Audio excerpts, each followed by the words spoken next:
Hi guys, so this is our truck look like. So maybe you are wondering what our truck look like. Watch the end and I will explain. Showing you guys, ganyan no, paghihiwalay ng truck. O diba?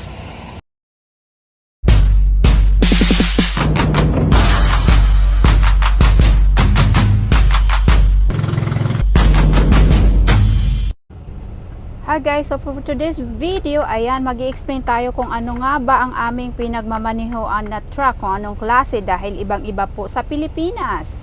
Kung nakikita nyo yung kulay pula na yan na parang ulo ng truck, yan po ay semi-truck. We call here semi-truck. At ang ginagawa ng semi-truck ay nag-a-attach and unattach ng trailer or container na may laman na any item or any kind of product from warehouses, factory, or anywhere. So, ganyan. Ang truck ay whether mag-unload or load, magbabacking siya doon sa mga pintuan ng mga white square na yan or rectangles. Yan, yung may mga numberings. Yan yung mga dock pintuan kung saan maglo-load or unload ang isang truck product, anything product na ilo-load sa truck. Ayan, so as you can see, ang isang truck na to na Walmart ay nagbabacking sa dock. Tinatawag ng dock na yan is a door where the warehouse or who's the one working there inside, sila yung naglo-load sa trailer ng mga any kind of products or items na ilo-load sa container trailer. So, ang anything na delivery or any kind of unload or loading, depende yan sa appointment na gagawin nyo sa isang warehouse. Ayan, more to see. Ayan, yan yung mga empty trailer or maybe already have load inside or loaded already. Hindi natin masabi. So, nakapark lang dyan. So, I will show you later ang pag-attach and unattach ng semi-truck sa trailer container. If the green light signal is color green, that is means empty or nothing in there or they're done. Or sa madaling salita, free. Pag red ang signal ng light sa dock, that is means they're busy uploading the trailer. So that is just an additional information kung ano yung mga nakikita nyo dyan sa screen or sa video na to.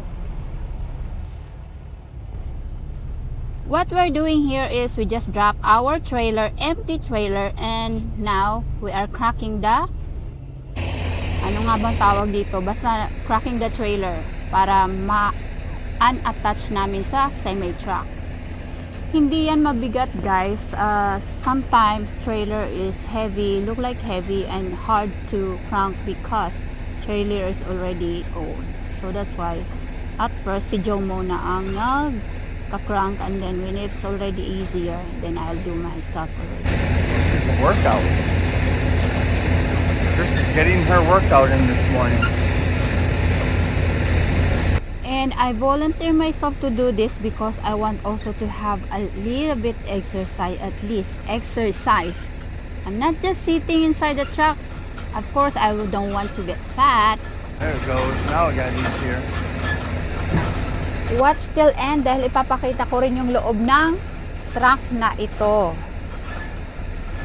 O diba?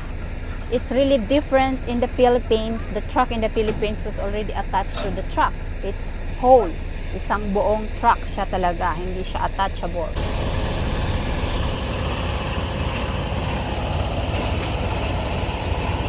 Showing you guys. Ganyan no. Paghihiwalay ng truck. Ganyan. O diba? There you are.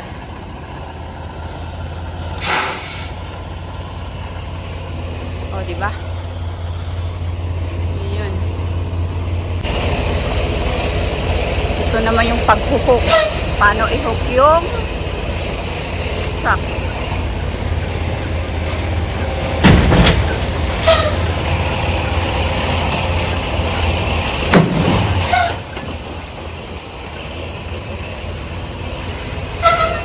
Yan, hook na.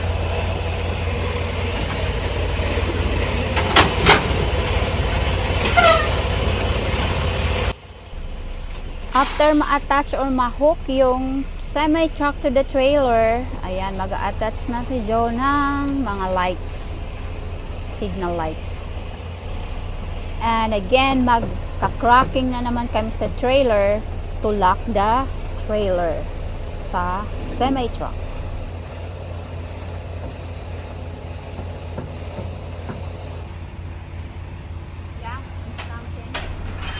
Let's crank again to lock the trailer.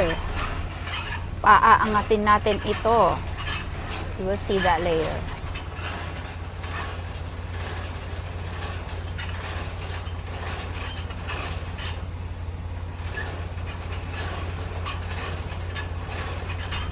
And yan, naka-angat na siya. Yeah.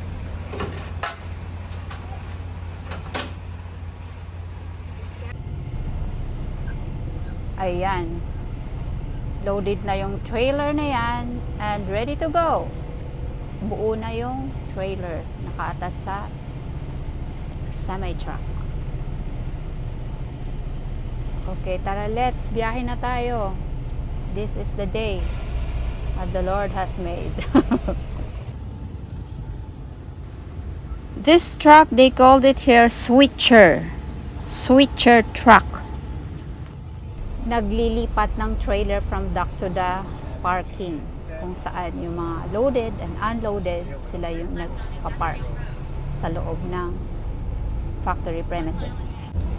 And what we have in our truck, we have compartment of food, clothing, kung ano-ano diyang mga nakalagay, snack food, toiletries, my clothes.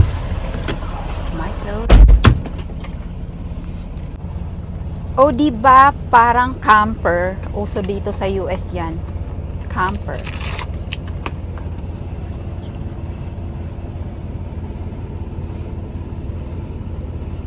We have fridge, yay! We have freezer.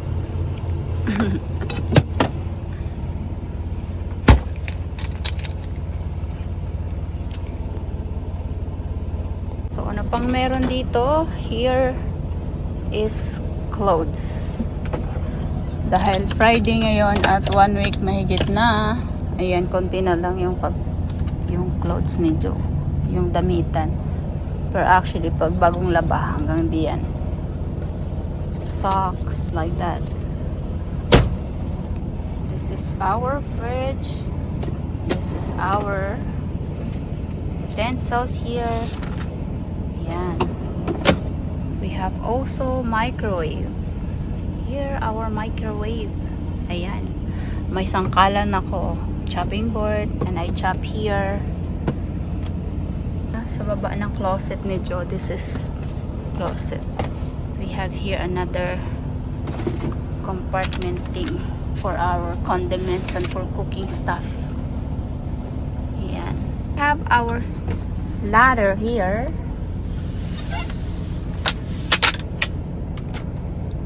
Ladder. Joe can get something there. Our second floor. Extra storage. Need to get something. I need to go up also. And here our kalat. Hindi mo talaga ito maayos dahil if the truck is running and moving, magkanda balit-balintong talaga to. Yan, so we have our coffee here, thing here, we have our bread, nakalagay siya sa ganyan. We have our rice cooker here, we have our kettle, but I did not put my kettle here, so it should be there. Ayan, nakastore yung kettle dyan. Yan, we have our water kettle, pag initan ng tubig, yan, pag di ginagamit, ginagamit dyan, like that. Oh. So, baba na tayo. Yan. At paano ko tinatanggal ay binabalik tong ladder like that.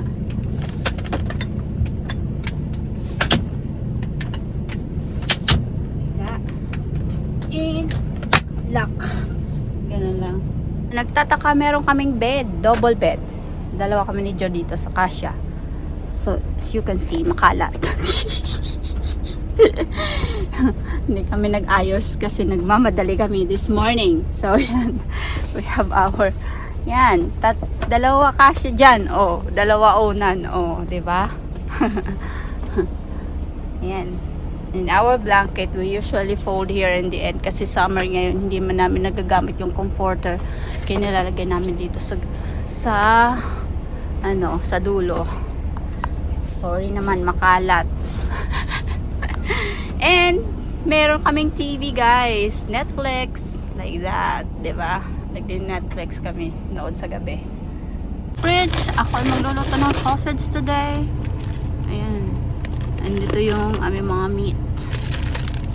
Naglalagay ko dyan ng burger, chicken. Nakahiwa na, it's already clean. So, pagdating dito, lulutuin na lang or defrost na lang, ganon. So,